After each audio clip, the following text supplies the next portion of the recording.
What's happening? What's going on? What's going on? Yeah, what's going on? Hope all is well. Welcome in, welcome in.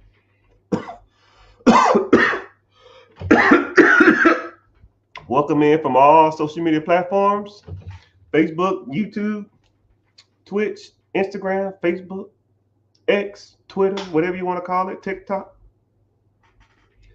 And yeah, I don't know what we're going to talk about today, but I'm glad you're here. So I guess let's talk about evaluating businesses or buying businesses, because I guess that's the subject we was on. I was, discussing with an individual earlier about selling his or her business, and they was wanting to know what it's worth. And the individual said, "Well, is a business worth more or less contingent upon the town and the equipment?" And sometimes the answer, most times the answer is no when it comes to the equipment. The equipment should be included in the asking price. The equipment is just part of doing business. Sometimes people will factor in inventory. So if you had to maintain, say, if you wanted to buy a sub shop or a donut shop, or say you wanted to buy a restaurant, and that the food or the supplies you have to buy from the owner. They won't include the inventory as part of the asking price. But generally, the equipment, which is the FF&E, furniture, fixings, and the equipment. So furniture, tables, chairs, uh, fixtures, the light fixtures, the you know lighting, the hood vents, and the equipment, cash registers, the oven, the preparation tables.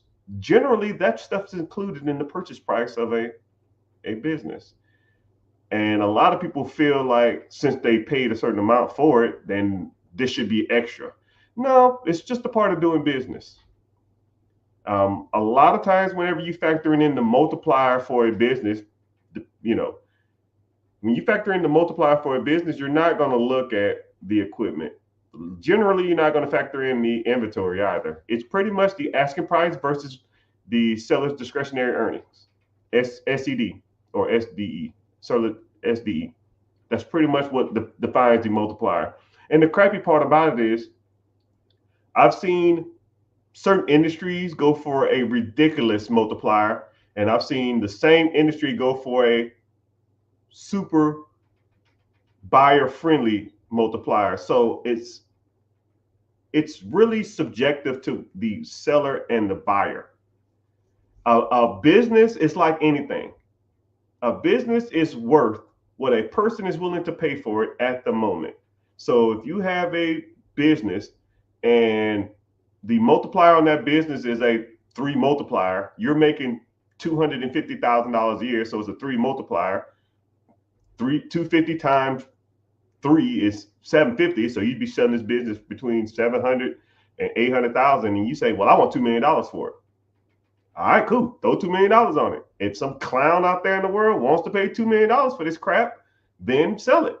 And if you know it's bringing in $250,000, and the multiplier should be 750, but you want to sell it for 500, which is a two multiplier, and somebody wants to pay for it, then sell it. It's what the person is willing to pay for something, and a lot of people overlook. They kind of put a lot of emphasis on multipliers when in actuality it's really just what a person really willing to pay for something. You know, and me personally, I don't even care about multipliers. I don't even look at it. I don't care what the industry standard for something is when you buying a business. If I can service my debts and recoup my down payment and pay myself a salary, then I'm for it. Anything other than that, don't care. If I buy it for 1 million and the payment on the million is 100,000, and it brings in 150, then the 150 comes in. My payment is 100. That's $50,000 left. But I put $100,000 down. That means I'm negative $50,000 year one. That's a dud. That's a dud. I make no monies. I lose $50,000 from my initial down payment. And the only person that makes money is the person who bought it, who I bought it from, and the person who and the government when I get pay them loans back. Those are the only people that make money. And I think that's more important than a multiplier, which the industry standard states, oh man, you should be at this price, which is all subjective. That's all of that crap subjective. So whenever you are evaluating a business that you want to sell, you need to understand that yes, you do want to make money, but the person who's buying it wants to make money and be profitable and have a living off of the business that you're buying. And a lot of people don't think of it like that. A lot of people are like self-centered and greedy. So a lot of people always say, I built this from the ground up. You don't do that much. I want 8 times multiplier for this shit. And I'm just like, all right, well, wishful thinking, have fun. No one's buying this. And then and then also too is when you sell things, you have to factor in, or you think about things like this. If I sell this business, how much am I going to pay in taxes? Because a lot of people don't even think of it like that. A lot of people always say, man, I want to sell this business. It's going to net me $1 million, but capital gains tax or income tax is no joke on $1 million. Let's just say you're at 30% or something. That's $300,000. Wow. Do you want to pay $300,000 in taxes? I like Uncle Sam just like the next person, but hell no. There are strategies that you can do when selling a business or even buying a business that you can reduce or minimize taxes. But you have to learn these things. You have to be taught these things because people aren't just going to tell you how to do these things. First of all, are you even asking the right questions? Do you even know who to go to to find this stuff out? And is the information creditable too? Or people just out here saying shit just to get clicks and views? It is what it is. But welcome in everybody. Just kind of testing the water, see how y'all doing. YouTube checking in. If y'all are on any social media platform, let me see who we got in here. Got a couple of people from YouTube, a couple people from Twitch. But appreciate y'all being here. It's easier, YouTube pays me to be here. So if you want to click the link in the bio, stroll up there and go to YouTube and watch. I greatly appreciate it. Actually, YouTube questions, I actually see a whole lot faster and they're right in my face. They like pop up on my screen. So I prefer to get my questions from YouTube. It's a lot easier. But since I guess we're on a business subject, let's talk about wanting to buy, I guess, your first business, okay? Because there's a lot of people that come to me and say stuff like, man, I want to buy my first business. I don't know where to start. I want to take over something that's already existing. I don't want to be there. I want to do this. I want to do that. Okay. We'll talk about that. So first thing you need to establish is that you want to do it, right? It's just you have to say or commit to the idea of wanting to buy a business. And I tell people to turn off what you want and turn on the process of doing it, because wanting a business should take precedence over what you want. It's good to have ideas, but once you start evaluating certain industries and breaking down certain numbers of particular businesses, a lot of times something else will pop out to you more so than what you're than what you want. Because like I said before, a lot of people say, "Yeah, I want a laundromat," and then they start looking at laundromats and they're like, "Are these any good?" And I say, "Okay, cool, let's break them down." And we start looking at the numbers of laundromats, and you go, "Well, damn, these kind of suck." And I say, "Yeah, they do suck." You start looking at laundromats around the world or around the nation. Man, these all of these suck. Yeah, I always use the analogy of Jordans. You know, you go to Foot Locker, you see Jordans for $100, but they have a limited amount. Some sneakerhead coming in buy every damn pair, and then they take them to a shoe convention or eBay, and then they sell them for $300. And you're like, well, damn, I just wanted $100 pair of shoes. Yeah, well, now you got to pay 300, which is kind of jacked up. You buy them, people buy them and think they're sitting on a gold mine, and then they try to upsell them for more than what they're really worth because people are in love with the idea of laundromats. I wouldn't be surprised if there's a group of individuals that's sitting on a large amount of liquid funds who just goes around and buys up mom and pop laundromats and then upsell them for a ridiculous amount of money. If I had a crap ton of money liquid just sitting around, I probably would do that because everybody swears up and down by laundromats. And as soon as you start looking at the numbers, I see laundromats. I get like a business newsletter from multiple different people, and I get tons of different businesses. And I get one from not the laundry source. I forgot what it's called. It's the laundry something. And I get probably pitched or sold or looked at probably 5 laundromats a week. And all I do is stroll down and look at the numbers. And I'm just like, yo, this sucks. These suck. And then every month I look at the same letter and it'd be a different one on there. So either someone they're taking them off or someone's buying them. And I wish I could sit down to anybody, especially laundromats, but almost really anybody. If anybody ever wants to buy a business, I wish I could sit down with them for at least a half an hour and just say, yo, this is what you need to be looking for, right? Don't be in love with the ideal of, man, I want a laundromat. I can make it so pretty. I could paint my machines gold. It could be a cool, hip area. I could do fuck that. Does this shit make money, man? That's what you need to be focused on. Do it make money, right? And is it sustainable over a long period of time? And a lot of people truly don't understand that what they should be spending for these, but people get stuck on stupid. People think that what they're buying is um, cool because they're in love with the ideal of something versus what they're paying for. Another good analogy is when you see people who buy like Hellcats or Scat Packs or Challengers or Chargers or any of that crap, and the car is $50,000, $60,000. They're paying 17% interest. Their payment is $1,200, $1,500 a month, but they're so blinded by the fact that they got a Scat Pack, they're not looking at the finances and the damage they're doing to get into it. Right? I mean, it's the same thing with laundromats, right?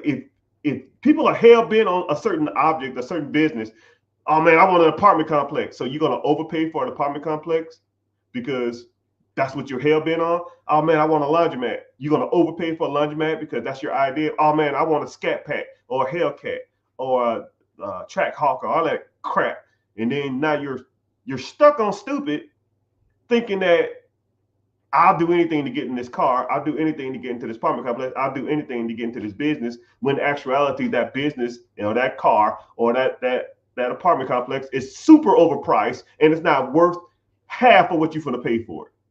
But yet, you're going to do it anyways because you have an ideal in your head and you think that me being persistent and me going out for my goals and me going out for my dreams and me, striving for what I want is the way to do it. But you're just going about it the wrong way, right? And then sometimes, you got to tell people that shit's dumb. That doesn't make sense, right? And then once you look at it from a numbers perspective, once you look at stuff like that from a numbers perspective, it'll always stand out as a bad idea or a good idea. And once you start looking at the things from a numbers perspective and you're just like, damn, I can do this. This makes sense. If you look at it, it's like, oh man, I guess I can make this work. If you say some shit like that, then no, man, it ain't for you. This ain't for you, right? You don't know what you're doing. You need to sit down with a professional and learn how to evaluate businesses. You need to learn how to evaluate apartments. You need to learn how to evaluate vehicles and all that kind of stuff, right? And then I was talking to, I had posted a video on, I think it was Instagram, maybe, and it was me talking about a guy. It was like a 25-year-old guy who bought a Hellcat or a Scat Pack, and he spent $50,000 on it. He was 25 years old, and I said, "Well, why would you buy a $50,000 Scat Pack? We could just invest the money, and you'll be rich in the next, 25, 30 years or something like that." And you know how, and people so freaking ignorant. Well, what if he don't live to be 50? Okay, idiot. What if he does? I mean, we can go hypothetical all day long. And then the bad part about it is I ain't never, right? Even in my adult life, I have never not is a double negative, but I've never looked back on something and been like, man, that experience that I overpaid for was totally worth the money I spent on it. Not ever. I've never looked at an experience that I overpaid for and said, man, it was totally worth it.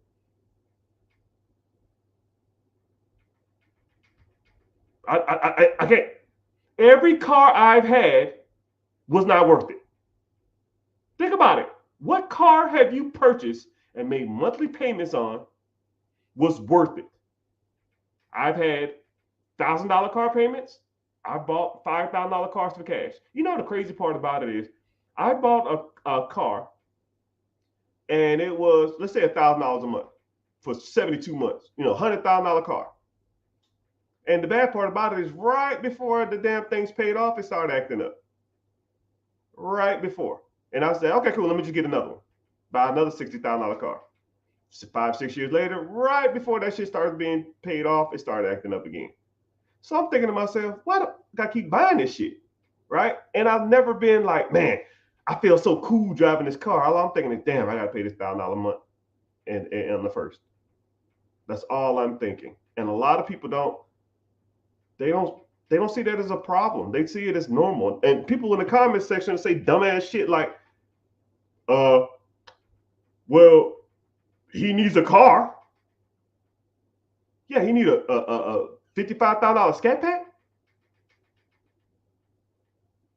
Who need a $50,000 Scat Pack? And I put him at 8% interest. 25 years old. Come on, dog. I'm sure he popping every bit of. I had him at 7% when I did my payment. I had him at $790,000 on $50,000 over 6 years. I know he had more higher than 6%, 7%. Hell, I'll be happy to get my credit's damn near spotless, and I'll be happy to get damn 7% in this damn economy. Shit. For a used Scat Pack, get the f out of here with that shit, man. There ain't no way. No 25-year-old kid deserves a $50,000 Scat Pack. Right? Get you something to get your ass from A to B. Get your 15-year-old Honda Accord with 80,000 miles on it. Pay $6,000 for that shit, and you grind it out for the next 5 years. And then after that, after you saved up $80,000, $90,000, $100,000 that you would spend on this stupid ass car, that you put this into an ETF mutual fund, index fund, you got $80,000 in that account, then you go buy a Scat Pack if you want to, right? But now that money that you would have put into the Scat Pack, you put into an investment account, you just sit back and let it ride. Now, 30 years from now, you'd be sitting on 4, 5, 6 million bucks. Instead of you being like, you know what? I was 25 years old. I was cool. I did donuts in the parking lot. When I revved the engine, it goes, zing, zing, zing. That's the dumbest shit I ever heard in my life. Nobody cares, man. You can't be the king of the block forever. You can't be the king of the block forever. I almost see being cool as like being a banana. When you first pop up and you start being ripe, everybody wants you. Leave a banana on the counter for 2 weeks and then tell me you'll eat it. Same thing with that Scat Pad. It's cool for a couple months. 6, 7 months, you cool as fuck. Year one, nobody cares no more. Nobody cares. But you know who do care? FICOcenter.com or whatever the hell you finance that damn car through at 17% interest, your $1,200 car payment, they gonna care. You know. And you know what's crazy is that people, the most, this is what's crazy. The richer you are, the less you care about materialistic things. It's crazy. It's crazy. And then the bad part about it is what things that you care about financially when you don't have money, rich people is the exact opposite. Like I'll give you a great example, right? I was at a buddy of mine, and this guy's rich, right? I mean, rich. I mean, a couple million a year, rich. And he said, "Hey, man, you want to come over and sing some karaoke? I'm having a get together. You can come over, bring the family. I'll cook out and stuff like that." So we get over there, and I'm thinking he probably got that little, that little bass, the little boom box that you go to, like, you think you go into like the store and you get the little boom box with some random ass songs on it, like $40 at the dollar store or some shit, or a Big Lots or something. No, this dude had like a Moshigi 1500. And I mean, I'm looking at this. It had like a touchscreen display. The pedal was freaking this wide. I mean, it was huge. It came up to my damn lap. It had mics that had retractable cords. And I was like, "Hey, man, this is the nicest karaoke machine I've ever seen in my life." He said, "Yeah, man, I really wanted the nice one." And then it hooked up to the screen, and then the words popped up on the screen at the display, and it was touchscreen. You could stroll through different songs, different genres, and stuff like that. It had built-in speakers on it, and then it connected to the TV via Bluetooth, and the words read on there, and then it would have like people dancing to the words on the screen. And I was like, this is the freaking nicest karaoke machine I've damn never seen in my life. So I sat back and I took a picture of it and I Google searched it. That shit was $4,600. $4,600 because he wanted to sing karaoke, and it's crazy because, I mean, it's just a different level, right? The car in the parking lot was a damn Honda Civic or something. Had a damn, 2020 Honda Civic. Probably spent no more than 12 grand on that shit. But the karaoke machine was 5 grand. But when you got it like that, your priorities just a little different. When your priorities are different, you invest in different stuff, right? I don't know. That's just what he wanted to buy. But, it's all good. Just $4,600. Hope he's not watching. If you watching, man, comment, say, "Yo, tell me how much you paid for it." If you are watching, which I doubt. Because I'm curious, because I did look it up when you wasn't looking. And they said $4,600. They said it was 2 models. I think you had the Mac Daddy one. It was between like 35 and 46. What it is. All right. Anyways, enough of that stuff. Yeah, so from my personal experience, a lot of rich or wealthy people they don't splurge on cars. It's just, unless you're really into like supercars and stuff like that, like they have daily drivers, and it's bullcrap. Like my daily driver is a Honda Fit, 15 years old, 80,000 miles. I drive that shit everywhere. Do I want to drive the nice cars? Nope. They suck on gas, and I don't want to scratch them. If I go somewhere nice, drive a nice car. If I don't, okay, cool. I'll sit in the garage. I use my sister as an example too. My sister has, not bragging, maybe comically $400,000 worth of cars. and she has a 2008 Honda Accord. She drives everywhere. It has it's ashy. It has sun stains.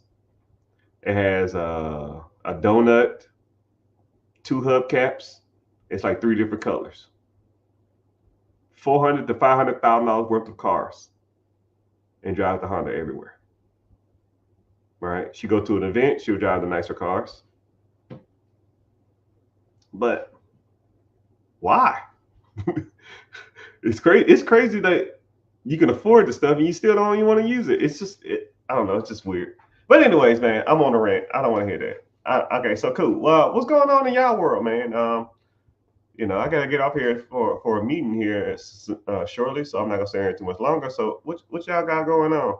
Uh, so how y'all doing? What's the word on the street? Because you know, I'm only as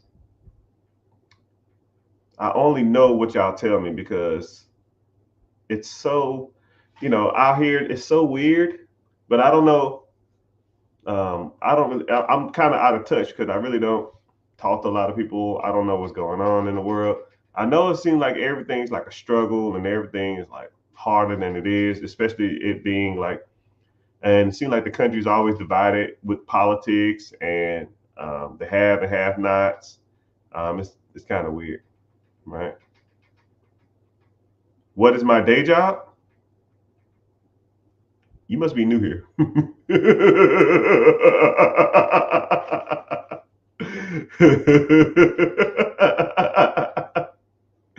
Well, glad you asked. Um, I used to be full time active duty military. I did that for 21 years. I retired. While I was in the military, I did 21 years. My sixth year in the military, I bought my first piece of real estate, and I used zero down payment. Well, I saved up 10,000. Then but I didn't use any of it. I bought it zero down, and then I said, well, shit, I could do 0% down. And then I rented it out for 1,500, and my payment on it was like 9.25. So I was making 575 a month. I was like, well, shit. If I did it once, I can do it twice. Bought the first, second property, then I bought my third, I bought my fourth, and I spent the next probably 5 years buying up pretty much any and everything around me. So once I did that, I started making more money buying and selling houses than I was being in the military. So what I did is, because the military doesn't like you to, they don't like conflicts of interest. So for example, let's say if the military is paying me, the military was shit paid, right? Let's say if I was getting paid $2,000 a month or $1,000, $500 a week or something like that. $2,000 a week or $2,000 a month. That's, I don't know, $24,000 a year. And let's say if I, $2,000 a month. Let's say if I had 5 rental properties, and the 5 rental properties were paying me $400 a month. That's $2,000 a month. So 5 rental properties was paying me the same amount of money as being in the military. And let's say if I sold one of those properties and I profited, 40 grand or 50 grand. Well, shit, I made twice as much in one sale of a property from a flip than I would in 2 years of military service. So after I just kind of got a hang of that, I try to keep my money silent. You know how hard it is to be making more money than pretty much everybody on your military establishment, and you really can't say shit about it because they'll kick you out or they'll say something, and people judge, man. When people are making $24,000 around you, and your sergeant or your majors or your captains are making 50,000, 55,000, and they coming in with their nice little shiny trucks, and I'm pulling in with better cars than them, making 3 times as much as them. I'm bringing home 100 grand a year. People start to hate, and they start talking shit, and they always got something to say. So I came to the realization that I got to keep this stuff on the under. I just never really talked about what I did. And then I started kind of hiding my income. I started driving shit boxes because people hate it. Especially when they say, you know, yo, man, I know you make money because the way you talk, how much you making? And if I kind of gave them a little synopsis, then they start judging me. People are your friends until they know that you're doing better than them, than your enemy. Ooh, that's a quote. Woo! I could put that on a t-shirt. People are your friends until they know you're doing better than them. Now they're your enemy or they envy you. No lie detected. Bars. Because people are happy for you. People are rooting for your success, but people really don't want to see you succeed. They're saying, hey, man, good job. I see you on the podcast. I see you on the lives. I see you on the TikToks. You really be talking about that stuff? Yep. How much money did you make doing this? Last month, I don't know, 27,000. Get the fuck out of here. Show them your bank account.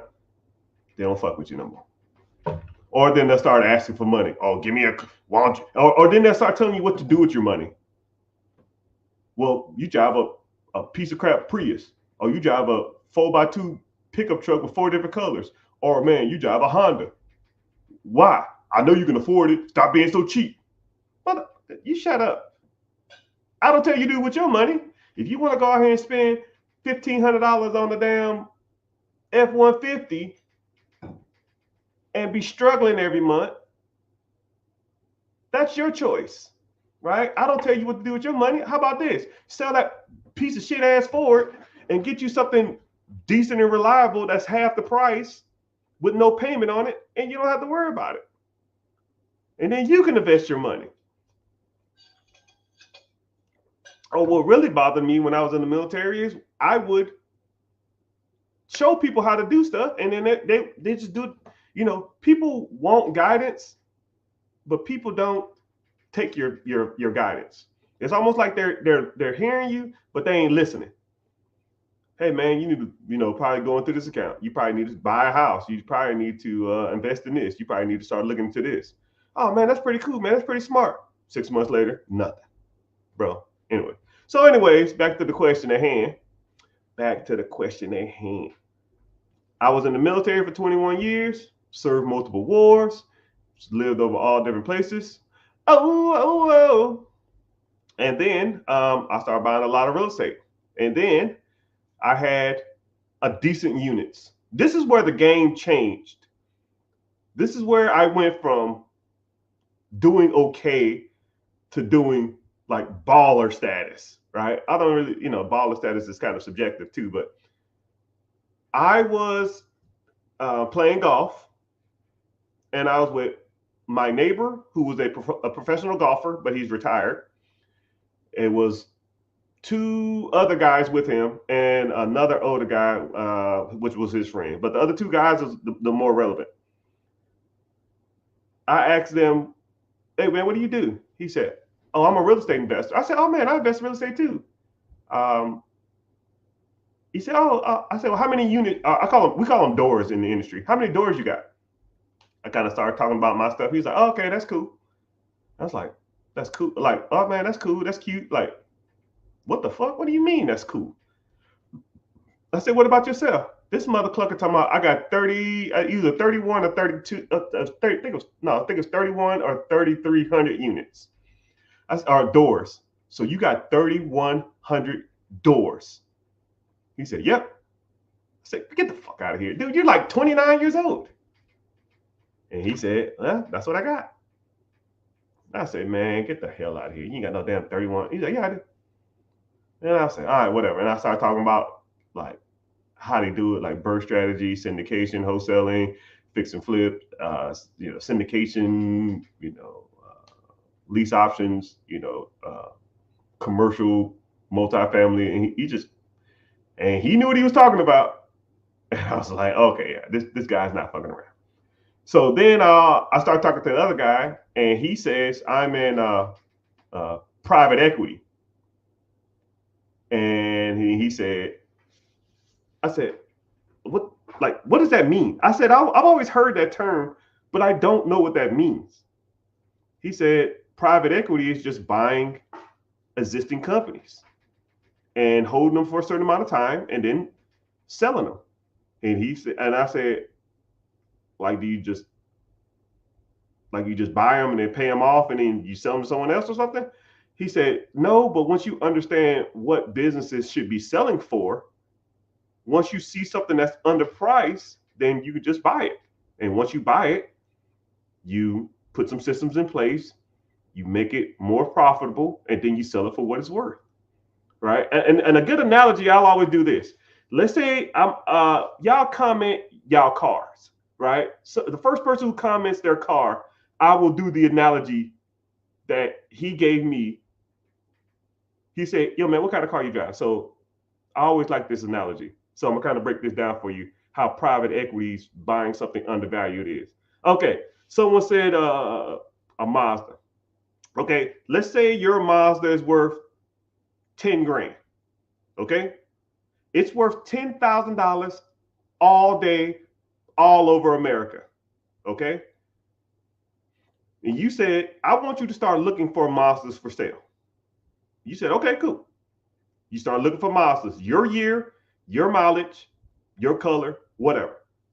10,000, 11,000, 10,000, 9,000, 9,500, 11,000, 10,000, 10,500, $4,500. Wait, if I was looking and the average Mazda was selling for between 9 and 11,000, and I see one for 4,500, that's half the price. Hey, what's going on? Why are you selling this? Right? Man, I got a court date. I'm going to jail. I got 4 years and I need to sell this ASAP. Hey, man, I'm getting a divorce. I need to sell it soon. My wife's trying to get this money and I got child support. They're going to take me to jail if I don't make this payment. Hey, man, I just got in a pickle. I have to move across country. I need $4,500. I got an extra car. I can't do nothing with it. Ding, ding, ding, ding, ding. Now, you know it's undervalued because you know what they go for because you've been looking for them.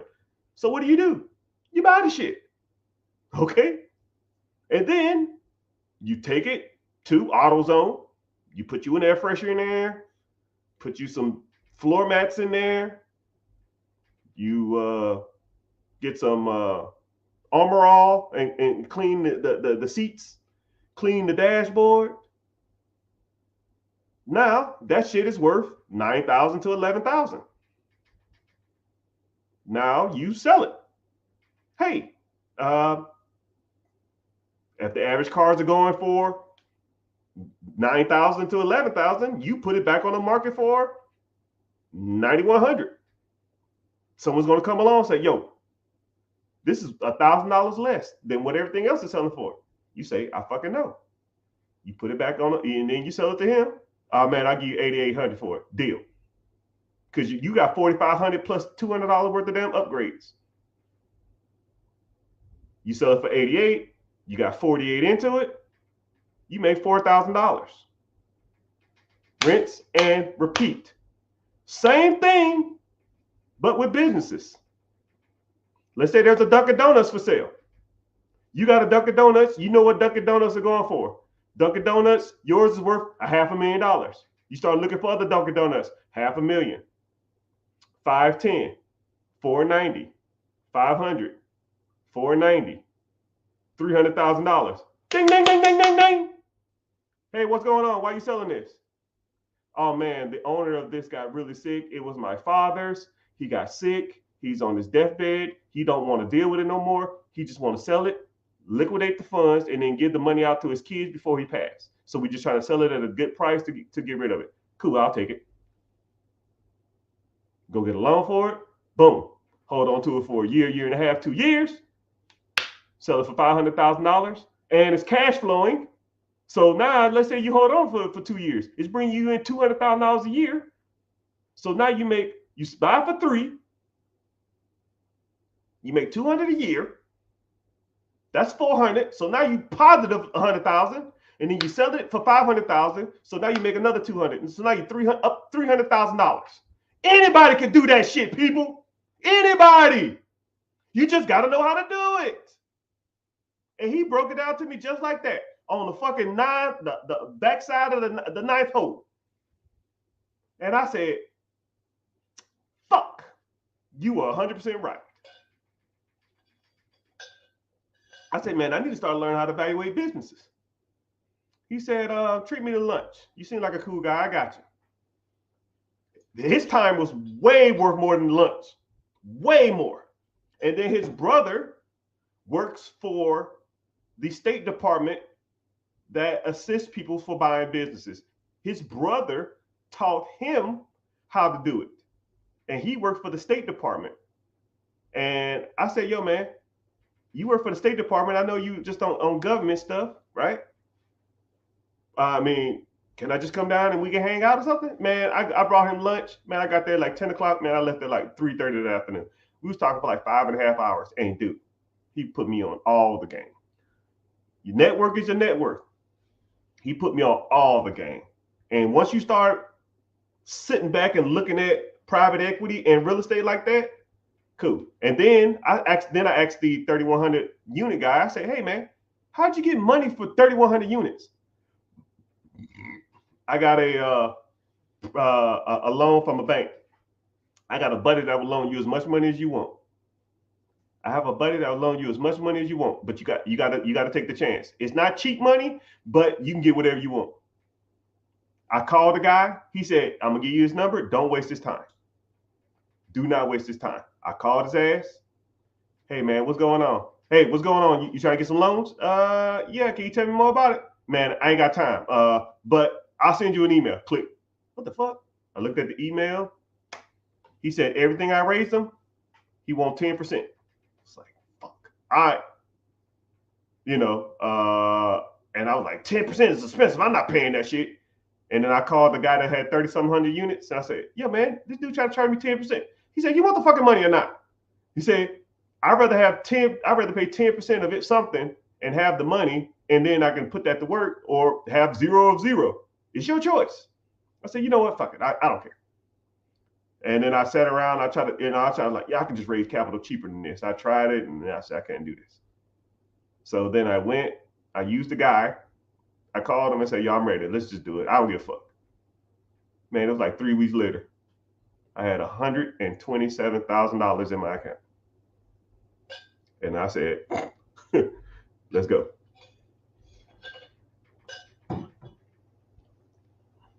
$127,000. Let's go. So then I started looking at real estate and private equities. And then it was just off to the races. It was off to the races after that. I just used the skills that I had from real estate. I used the skills I had from real estate a while back. And then I also used the skills from, they taught me in private equity and raising capital and all that kind of stuff. And I swear to you, I was doing good. I probably was bringing in military money, about 50,000.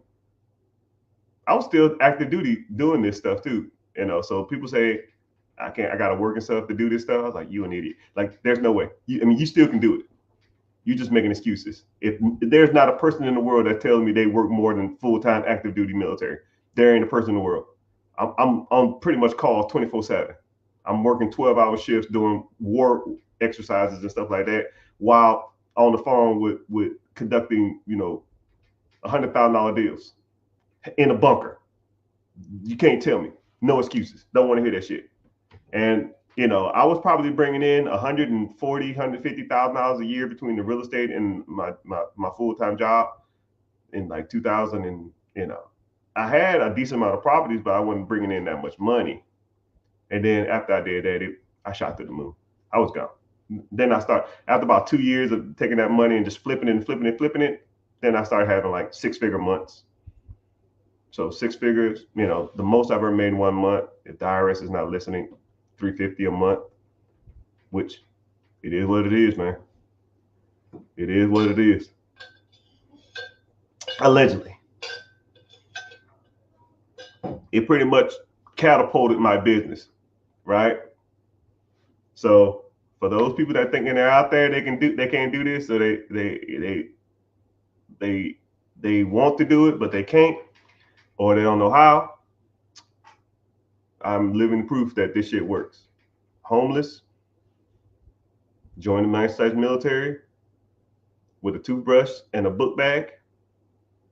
I turned that shit to $1 million empire. 6 figures a month. I'm living proof that this stuff works. I'm living proof that if you knew what you were doing, you had access to the material, you had access to the know-how, you had access to the capital, you can make it work. You just need to take action. So there's a link in my bio. I'm having a free class that's coming up. I actually have a meeting here now that I'm going to go to and, talk more money deals, because that's what we do around here. But if you're interested, click the link in the bio, join the free class. But if you're not, oh well, I'll be here waiting and just sitting here doing my own thing, stacking all this money, because there's a lot out here. You just got to go ahead and get it. But I appreciate your time, everybody. Thank y'all for being here. Make sure you're following on Instagram, Facebook, Twitter, Twitch, all those social media platforms. Thank you for watching, and hope you found value in this. I hope you're inspired, and I hope you go out there and pursue your dreams. And if you need help with those dreams, you always got a buddy. You got a friend in your boy.